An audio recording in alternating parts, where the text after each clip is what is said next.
let's create the glass morphism effect in Photoshop.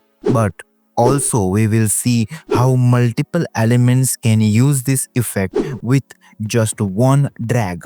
With the images already imported in Photoshop, let's get started. First, let's create a shape and adjust its size. Make sure your image is a smart object. Then, with Alt Option key pressed, drag the image layer above the shape to create the duplicate of it. Right click on it and create clipping mask.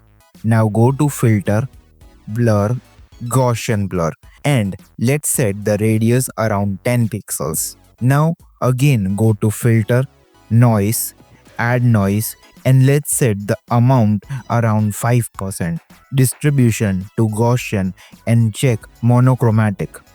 Again go to Filter, Filter Gallery, and in Distort folder select Glass and play with these settings.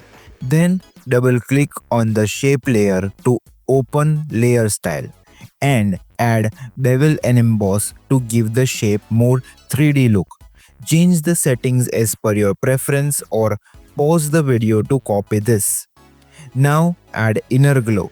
In that, change the blend mode to overlay, opacity to 50, color to white, and source to edge. And lastly, add drop shadow and change the setting as per your preference or pause the video to copy this.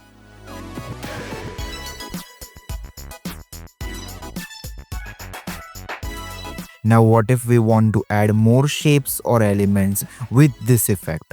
We cannot clip the blur layer to multiple layers.